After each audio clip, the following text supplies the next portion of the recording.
Welcome to the Family Fork Podcast, a show about prioritizing anti-inflammatory nutrition so that you can lose weight, have more energy, and still feed your family meals that they will love.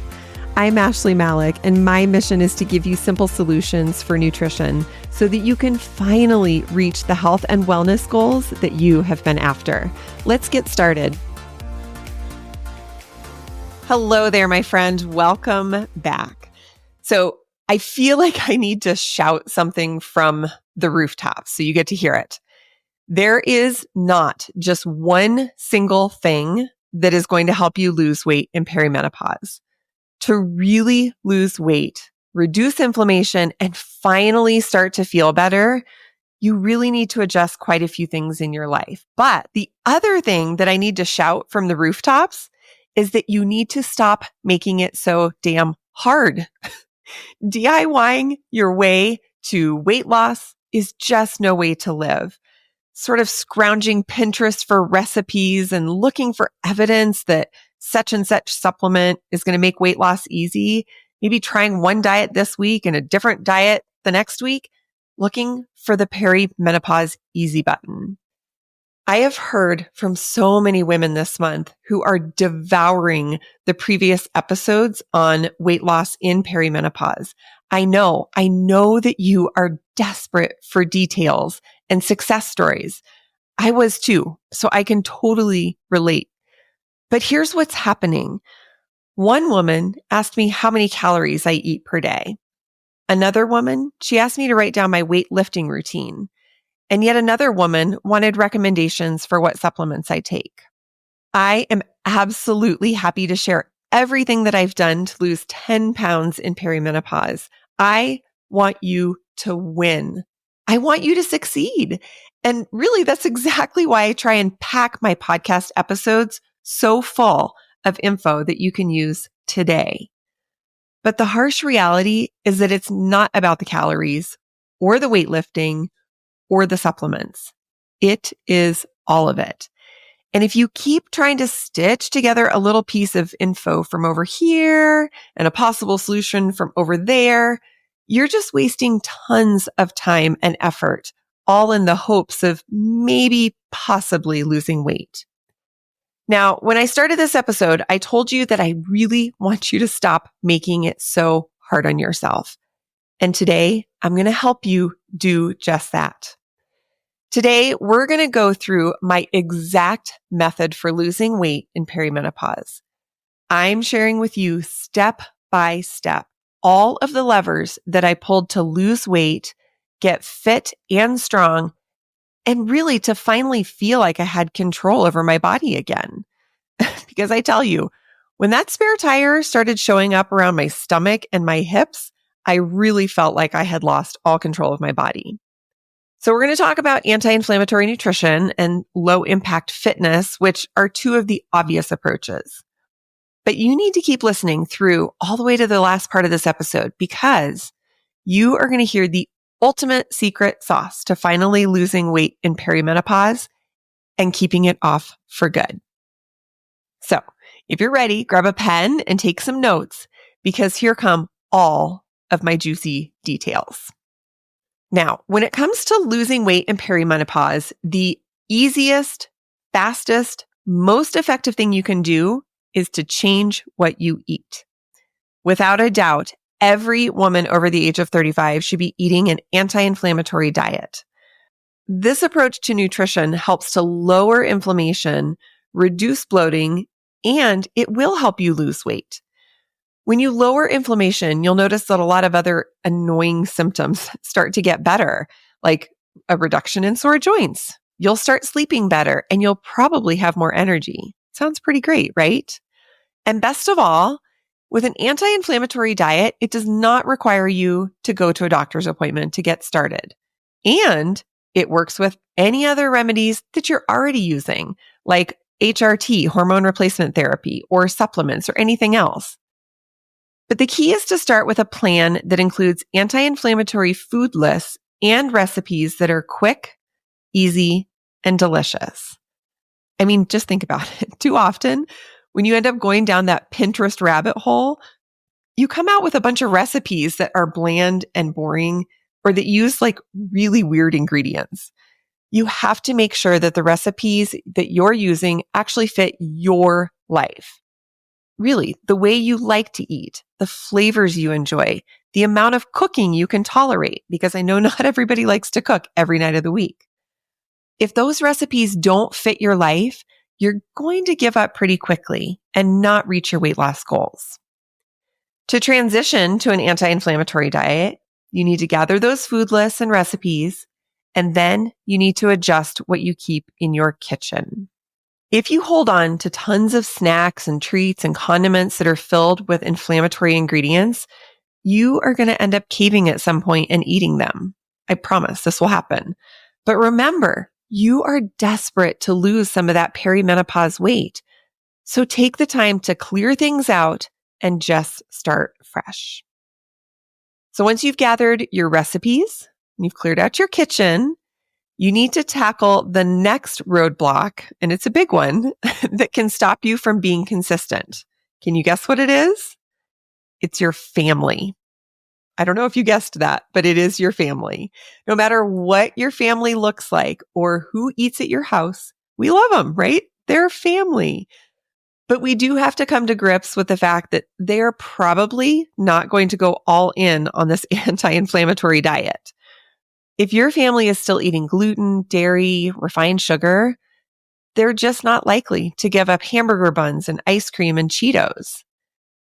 Learning to balance recipes that fit my needs and my family's needs is ultimately what pushed me to start this podcast. Whenever you use my recipes and meal plans, you get an anti-inflammatory version and a family-friendly version. So I've already done all this work for you. But really, more than anything, I want you to know that it's easier than you think to adjust recipes. By doing this, you aren't stuck cooking two separate meals. I really meet a lot of women who try and cook for what they need, in this case, anti-inflammatory, but then they start to feel really resentful when they have to cook an entirely different meal for their family. They end up spending way too much time in the kitchen. And at the end of the day, they give up on their own health goals because it's just costing too much time. All right. The final piece to the weight loss puzzle when it comes to food is portion sizes. So for a lot of years, I figured I was eating healthy food. So portions didn't really matter as much, but I was wrong. In perimenopause, portions matter, hands down. Whether you're using a tracking app, MyFitnessPal is my favorite, or you're using colored measuring containers or counting macros, you have to be mindful of how much you eat. Now, I know some people kind of turn their nose up at this. It does not mean that you're going to have to count or measure your portions forever. Eventually, you're going to get the hang of it and it's going to become second nature. But in the early days, tracking portion sizes is going to help you lose weight quickly. Okay. So we've just tackled a lot of information quickly. Are you still with me? I want you to look at your notes so far. You should have anti-inflammatory nutrition, family-friendly recipes, and portion sizes. Okay. So that covers the food part. Now let's take a look at how low impact fitness can be a turning point for you in your perimenopause weight loss journey. The good news is that you can cut out the cardio. Hooray! Cardio actually increases inflammation in our bodies. Unfortunately, this causes a problem when we're in perimenopause because during perimenopause, we lose estrogen, among other things, but estrogen is essential for reducing inflammation. So if we have less estrogen, we need to be mindful to not create more inflammation. And this is where the anti-inflammatory diet comes in handy alongside of low impact workouts. So you might be asking, what exactly do low impact workouts look like? I want you to look for programs that don't have you bouncing and leaping all over the place. I don't know about you, but those actually just kind of make me pee a little anyway. So they're definitely not an option, right? But hands down, your best solution for low impact workouts is strength training. We lose muscle mass all the way through perimenopause and into menopause. So we always need to add more anyway. But more muscle allows us to burn more calories while we're at rest, which can support weight loss. And seriously, if I can burn calories while I'm sleeping, I'm totally in. Now, I highly, highly recommend weightlifting at home. Eventually, you might get to a place where you want to go to the gym, and that's great. But as you get started, knowing that your workouts are at home will kind of remove any excuses that you might have as to why, I couldn't make it to the gym, or I finished work late. It will take away all those excuses because your workout room will be somewhere in your house. You just can't get away from it. I have lost a total of 65 pounds in the last couple of years, and 10 of those were in perimenopause. And I have only ever worked out at home. So I know that this is absolutely possible. I will put a link in the show notes to the programs that I use in case you want to try them out, because for me, they've been life-changing. And I know for many other women, they really work. Now, along with strength training, walking is going to be your new workout BFF when you're in perimenopause. But you have to plan for walking in your day. I don't know about you, but I sit at my desk a lot of my days. So I really have to build walking sessions into my calendar. Otherwise, they won't get done. 10,000 steps, as we know, it's a great goal. It's about 5 miles. But again, you have to sort of think, how can I fit that in time-wise? But if you're new to all of this, I want you to start with 2,000 steps or 5,000 steps. Any amount of walking, as long as you're moving, is going to be good for weight loss. And here's an idea. When you do take a walk, go without your phone. Doesn't that sound crazy? Go without your phone. It gives you and your brain a break, and it actually helps to reset your nervous system, which our nervous systems are constantly taking in information and stressed out. So if you can take a walk without your phone and enjoy the scenery around you, your brain, your nervous system, your body is going to feel a lot better. This actually leads us into the final pillar of losing weight in perimenopause, which is your mindset. In my years of working with women who really struggle to lose weight, one thing is very clear.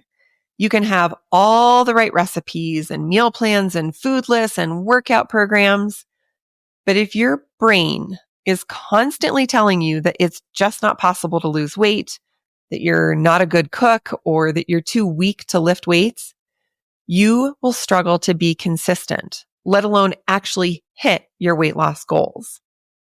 Learning to manage your mindset is the secret sauce to finally losing weight in perimenopause. And if you think it's just, fake it till you make it or thinking positive, it is so much more than that.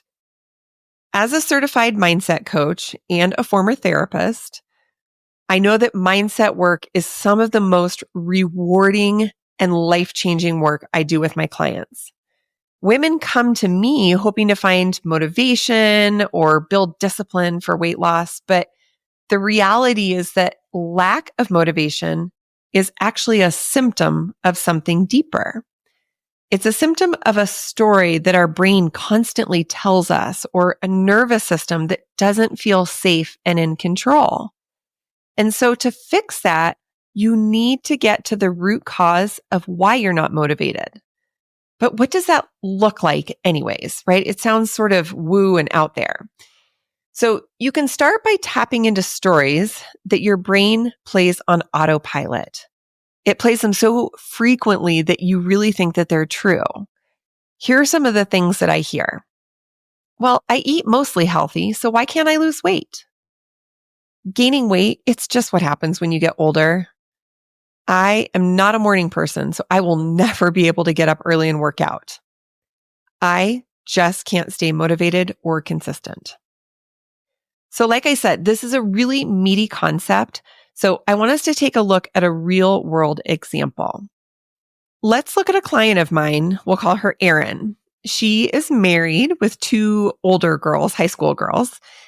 She's a director of a technology team, and she is super, super passionate about growth in her team. She really excels at leadership in the workplace. And when we started talking about just food in general, we uncovered a couple of things. For her, food is really equal to or synonymous with comfort. And to her husband, food kind of means love, especially things like candy, sweets, and treats. And maybe you can relate to that. Like, I think we all have moms who are like, oh, here, honey, have some cookies or, eat this meal. And that's the way we show love. So Erin came to me because she wanted to reduce inflammation and eventually lose weight. But she believed that she was, in her words, consistently inconsistent. This was one of those stories that her brain played for her all the time. She'd try something new for a few days and then something would get in the way and then she'd have to restart the next week or the next month. She also kept telling herself that food has been a struggle my entire life. And she also knew that she hated grocery shopping because it wasn't fun. So she would avoid it until it was absolutely necessary. Well, we got to work digging into these stories that her brain was offering up every single day. We used a really simple, easy, and repeatable framework, and it allowed us to identify where her negative thought patterns actually came from. And in that process, we uncovered some really deep feelings. There was actually a lot of shame stemming from a lifetime of feeling challenged with food. Remember, she said food has been a struggle my entire life. She had this feeling of like, why can't I figure it out? Whether it was about weight loss or healthy food choices or trying a new recipe. And because she felt so much shame, it led her to feeling really inadequate and incapable. And remember, she leads a thriving team and is excellent at leadership. Yet when it came to food, she felt inadequate and incapable. So not wanting to feel that shame, she kept choosing avoidance, avoiding grocery shopping, avoiding making a meal plan, avoiding being the leader of her family and modeling healthy eating for her girls. So you can imagine what's the result. She still struggled with inflammation. She still couldn't lose weight. She didn't prioritize her healthy food choices because every time she tried, she was kind of stuck in the shame spiral. So together, Erin and I worked on really practical strategies to get out of that shame. And then she started taking some baby steps into trying new things around food and meals. Once we found a way to manage Erin's mindset, she now feels so much better. She has drastically reduced her inflammation. Her joints and her body feel so much better. She has lost weight and she's gained confidence at leading her family the same way she confidently leads her team at work. She also tells me, and this part just warms my heart, she tells me that she feels amazing because she is modeling a healthy lifestyle for her girls, and she is watching them make different choices because of it. Isn't that a great story?